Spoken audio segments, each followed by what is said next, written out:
様、こんにちは。船井総合研究所 YouTube 支援本部でございます。今回は、華僑心の次は〇〇しかということで、をテーマにですね、お話をしていきたいなというように思います。この華僑心のテーマはですね、他の動画でもご紹介をさせていただいておりますが、やはり、船井総研の中でもですね、今後の診療報酬改定に沿ってですね、事業戦略、歯科医院の経営戦略を立てていくというのは非常に重要だろうというと思っておりますので、この華僑心の次がどういった形になっていくのかというのは、さまざまな仮説であったりとか、情報をもとにですね、我々の方からこういった形で、情報提供していければなというように思っていますので、今日もどうぞよろしくお願いいたします。で、華僑心の次はどのような戦略であったりとか、法改正というですかね、制度改正があるかというところを、先読みをしてですね、先生方は日々診療、経営、運営をしていただければなというように思っていますし、我々の船井総研のコンサルティングの中でもですね、ネクスト華僑心の体制は何なのかというところを今のうちからですね、準備をしていきましょうということを常々お話をしておるところです。で、よくですね、セミナーであったりとか勉強会、あとは日々のコンサルティングの中で、ここに書いてあるキーワードとしては3つかなということで、お話をさせていただいておりますので、今日はこの動画でですね、それぞれ、ご紹介をしていきたいなと思います。1点目がですね、総合化と専門化ということでございます。で、2点目が1.5 次歯科診療所ということで、先に挙げた総合化という話にも、通ずることではあるんですが、この 1.5 次歯科診療所という考え方が、今、議論されておりますので、その話も触れていきたいなと思います。で、その中で非常に大事になってくるのが3点目、女性歯科医師の活躍、そしてその活躍の場というところを考えていくということも非常に重要となってくるというように思っていますので、今日はこの3つをですね、ぜひ皆様と一緒に考えていきたいなというふうに思います。で、先にですね、総合化、1点目のいわゆる総合化と専門化ということで、これは、華僑心に関する他の動画でも同じようにお話をさせていただいているかと思いますが、歯科医院というのは、やはり皆様のクリニックも同じかと思いますし、皆様の地域、エリアも同じかと思うんですが、さまざまな、歯科医師、歯科医院があるわけで、ただ一方でですね、意外と強みを明確にしているクリニックさんっていうのは結構限られると感じています。例えば、うちは、矯正に強いよとか、インプラントに強いよとか、訪問に強いよとか、予防にも強いよというような形で強みを置くクリニックさん多いと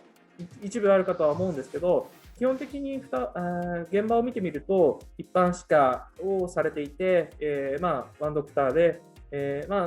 生士さんが数名いてっていうところが多い中で、やはり国の意向としては、そういったワンドクター従業員5、6人ぐらいの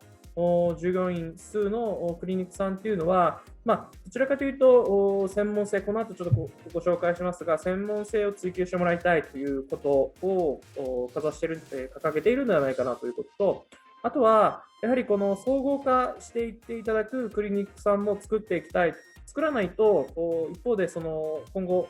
地域包括ケアを仕組みとしてやっていく中で、基幹となる歯科クリニックが不在のままではなかなかそれは進んでいかないというのが思惑としてはあると思いますので、この総合化というのが非常に重要になってくるというように思っています。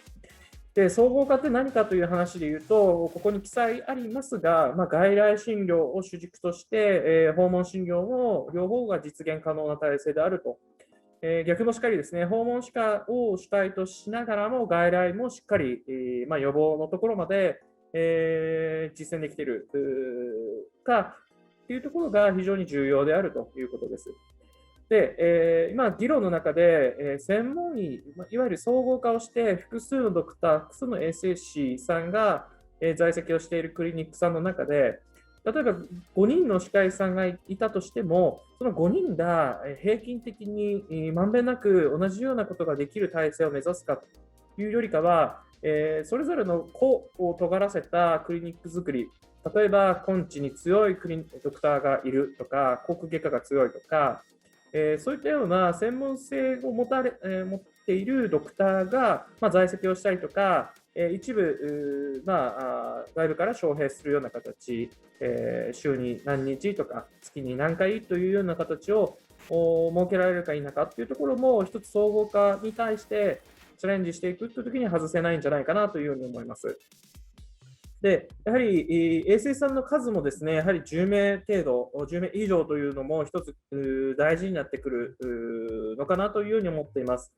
やはり外来、これは訪問診療でも衛生士さんの活躍っていうのは非常に重要だと思いますし、その部分で担っていただける方っていうのは、やはり衛生士さんが複数多くいらっしゃらないとなかなかそこまでは回らないというのが現実だと思いますので、この辺がポイントとしては国としては求めていることの一つかなというふうに思っています。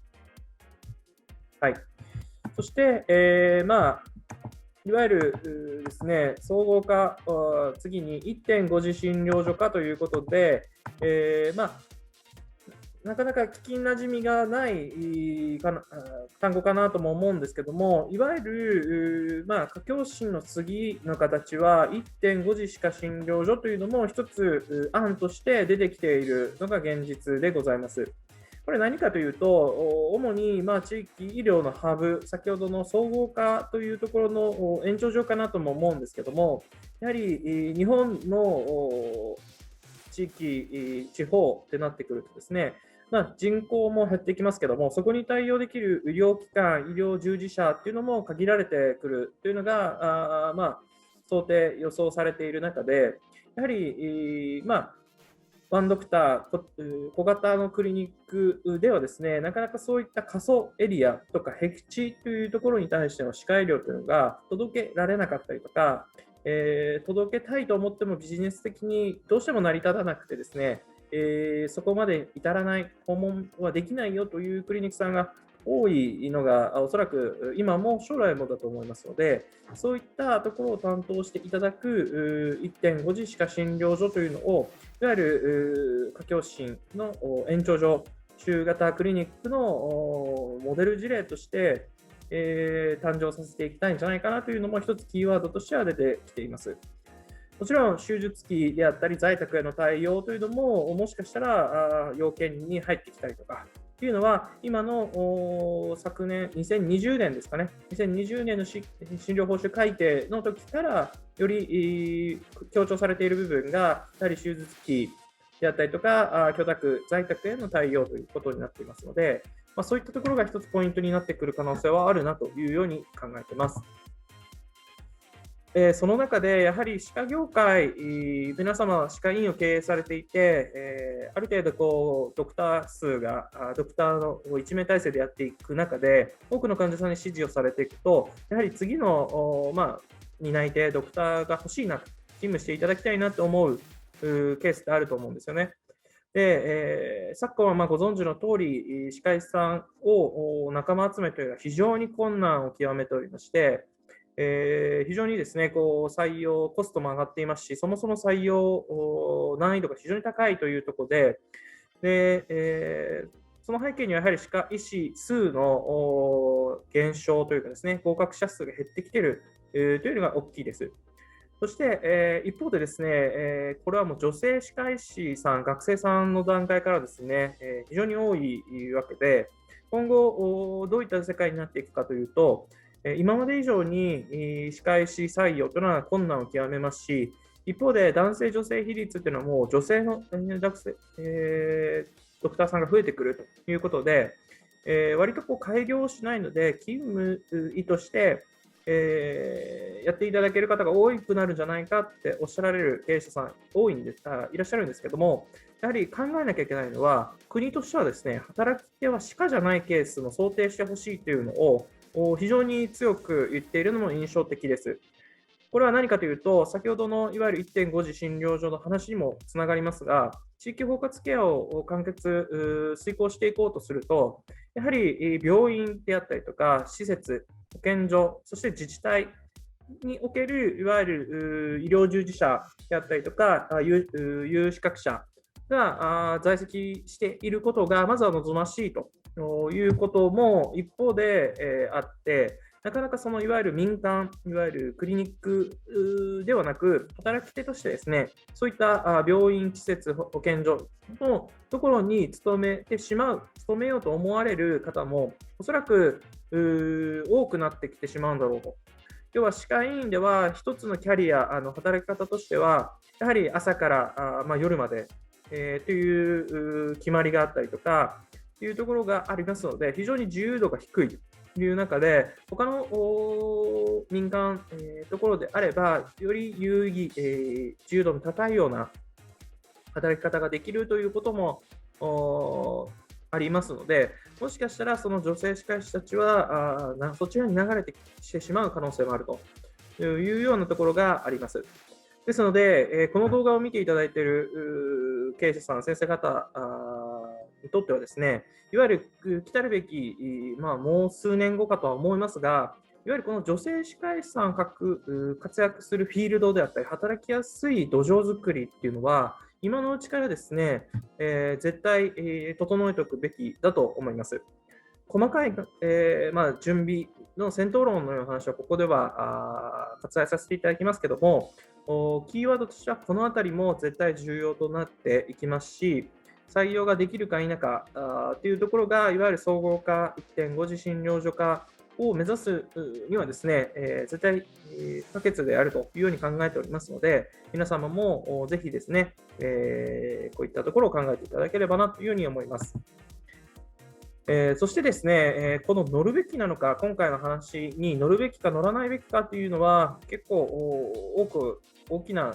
分かれ道かなとも思っています。華僑診に関しては、全国的に見ても20%ぐらいの取得率だと言われています。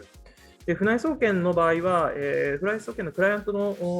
方々の場合だと、8割を超える取得数になっています。ですので、非常に船井総研の中で、の話というのは、非常に保険制度、華僑診に関しても、他の勉強会だったりとか、セミナーよりも、より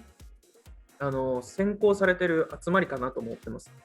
で、次の形にどういう形に切り替わっていくかというのはまだまだ読めませんが、おそらく華僑診を軸として次の形に乗っていくべきクリニックもありますし、リソース人員的なところもそうですし、川残用したときにあまりなんていうんでしょうね、今の体制の方が先生もそうですし、従業員も、そして地域にとってもですね、貢献度は高いなというケースも出てくるんじゃないかなと思いますので、この辺は状況を見ながら、あとは価値観の問題が出てきていると思いますので、ぜひその部分は確認をしていっていければなというように思います。はい。それではですね、今回は華僑診の次の形に関してのお話をさせていただきました。我々はですね、こういったYouTube を通して情報発信を行っていますし、概要欄の方にですね、公式 LINE アカウントの登録用の URL もありますので、ぜひそちらご登録をいただきまして、いち早くですね、こういった歯科医院の最新情報をですね、キャッチアップしていただければなというように思います。はい、それではご視聴のほどありがとうございました。